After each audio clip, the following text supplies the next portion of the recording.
Well, good morning, afternoon, everybody. My name is Mike at Filmboy24.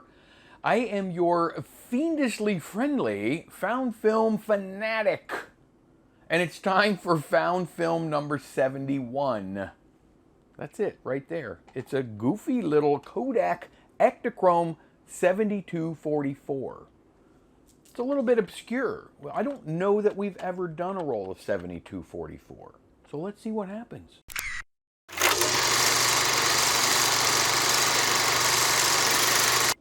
So last year, the end of last year, I bought this camera. This one right here. It doesn't run, but that was okay. I got it really, really cheap, and I plan to maybe one day just try and take it apart, blah, blah, blah, blah, blah, and fix it and whatever. But I honestly really only got the camera because it came with a roll of found film. So it had to have been cheap. I don't remember what I paid for it, but it was really inexpensive. But it has to be cheap enough to where if I get the found film, I don't break the bank. But this is really what I was after. I think there was a couple rolls that came with this camera. So it's probably safe to say that this roll was shot in this Bell & Howell Soundstar 4 Filmosonic XL Super 8 camera. This is a sound camera. I'm not doing a video on this camera, but I just kind of want to show you what camera shot this roll of film. These were incredibly common consumer-based Super 8 cameras in the 70s and 80s. In fact, one of these is the very first Super 8 camera I ever used, and it was in the mid-80s at some point. I don't remember exactly when. They're great little cameras when you can get a running or working version. This one, like I said earlier, is not currently running. The film that we have today is Kodak, like I said earlier, Ektachrome 7244. This is a film that was introduced, I believe, around 1975, and it was around for a while, but it used this goofy process called ES-8, or yeah, ES-8. It didn't last long. I don't think the process was around all that long. I think they eventually changed the emulsion and changed the process. It may have been E4 or EM4. I'm not positive what process came after this. What I am positive of is that ES-8 is really obscure, and there's so little information about that particular film process that I really didn't know what to do with this roll of film. So I pulled a tiny bit of it out, and I tried to process it in ECN2. ECN2 is the chemical process that we now use with color negative films, like Kodak's Vision stocks. It's a negative process. It didn't really work that well with this film. I got real thin negatives, and thin means they were almost completely see-through. There was very faint images. The images were wonky. You know, anytime you process a roll of film in an alternate process that it wasn't originally intended for, you can always expect goofy colors or some crazy kind of result. But that was definitely not going to work. So and I knew I could do it in black and white. You can do pretty much any film in black and white, any color film or black and white film. But I wanted to try to extract a little bit of color.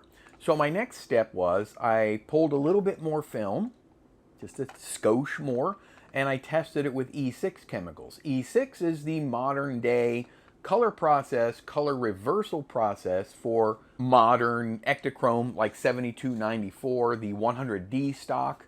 It's also used in a lot of still film. It's just a color reversal. It makes beautiful slides. So I tested it on this to see if I could get a positive image, and that's exactly what I got. So I was pretty content with E6. Now I did notice that the colors were pretty goofy. They were off. Like I say, anytime you use a process that's not originally intended, the colors were, you know, your reds might start turning pinkish, or your greens might be more yellow, or the colors are always going to be more muted, or they're going to shift altogether. So they're shifting in the color wheel. There's all kinds of unexpected things that can happen when you use a process that's not supposed to be. I was okay with that because a lot of times you can fix most of that or some of that in post-processing. You know, you get on your little editing app your non-linear editor. I use Sony, or not Sony anymore, it's Magic's Vegas Pro for all of my color correction and things like that. I use DaVinci Resolve for stabilization. Anyway, with all that said, I know that's a little bit technical, and I don't like to usually get too technical, but it is such a goofy film that I've never experimented with before. This particular roll of film did have an edge code. The edge code was, was a square. And a square, according to Kodak, they have a website and they publish this information. And I know one of the fellows who actually created all of this information from Kodak. 1977, that's when this particular roll of film in my hand was manufactured. Now we can pretty much probably bet that that's roughly when this film was shot. So we're looking at, I mean, we're only a few years away, like 4 or 5 years away from being 50 years old.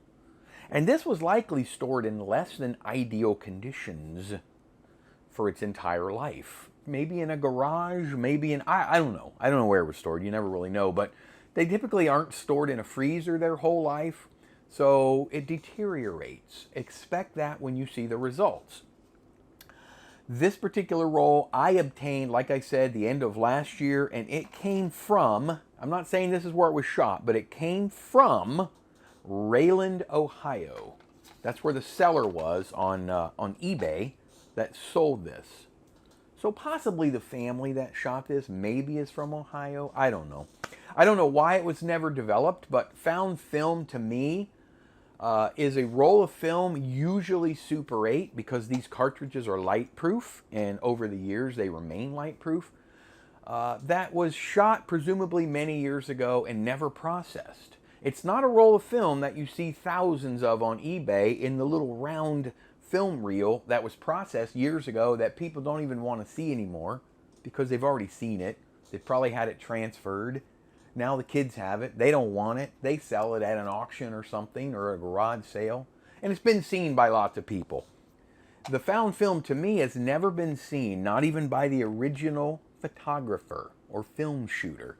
So we're seeing it for the first time. I know what it is now, but we're seeing it for the first time ever right here at Filmboy24. I had no clue what that was. With all of that yibber yabber that I got out, I think it's time now that you guys see what I ended up with. I did the best I could with trying to color correct it. It's pretty rough because of the age of this film. This is what we got. Here it is.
Well, clearly we have some footage on the beach at a resort, likely. I guess it looks like a resort to me. A lot of it's a little bit out of focus, and again, I did the best I could with color. You could see how they were, you know, the color's a little bit off, well, quite a bit off, but we definitely get the gist of what's going on. Families playing at the beach, or a family playing at the beach, and then at the pool, and then just sort of hanging out on vacation. Probably a vacation. I just took one, St. Augustine Beach, and that's exactly what we did. Hung out at the pool, hung out at the beach. 50 years ago, they were doing the same thing. As always, if you recognize that footage, maybe you shot it, maybe your dad shot it, maybe your grandfather shot it. If you recognize anybody, although it's kind of unlikely, but if you recognize anybody in the film or any of the locations, do me a favor and leave a comment down below, and let's see. I'm always happy to try to get the film or the footage back to the family that has definitely never seen it ever, because I developed it. So if you recognize anybody, or if you got some suggestions for me, leave me a comment. I'm open to taking your found film if you buy a camera. I've had quite a few people that bought cameras on eBay or at an auction site or locally, and they've had a roll of it fully exposed film in them. They send it to me. I keep it in my found film stock, and when I get to it and develop it, and we show it right here on my channel, I give them credit for that. I give them the copy. I do it for free. I keep the film though, and I have the discretion of showing it or not. I can also process your old film that your mom and dad shot that you found in the attic, but that I do have to charge you for. Anyway, we'll get into that later. Well, if you email me, we will. I hope you enjoyed this little jaunt. This little jaunt down memory lane. These little memory boxes hold a lot of lost images, things we would never have seen otherwise. So I'm so happy when I'm able to pick one up, or two, or 100. I do want to try to start being a little more consistent with my found film videos. This is what I truly enjoy doing. I love processing movie film. I love to shoot it. Don't get me wrong. Still don't know what that was. But my passion really is in processing and scanning and presenting to you old films that otherwise would have never been seen. So I do plan to be a little more consistent. I'd like to have 1 or 2 found film videos every week, hopefully. I mean, they take a little time, you know, a little bit of time in the kitchen there with the film and whatnot. If you did enjoy this video, consider subscribing. You see the right there, the thing just popped up out of nowhere. And if you would do me a favor, there's a button down, it's down below, but see there, if you click it, it does that thing. I don't know what color it turns. I guess it depends on what device you're on. That's all I ask. I appreciate the viewing. I appreciate the comments. And I definitely appreciate all of you. And until the very next time that I see all of your beautiful faces, that includes you. Oh, that's the one I've always done.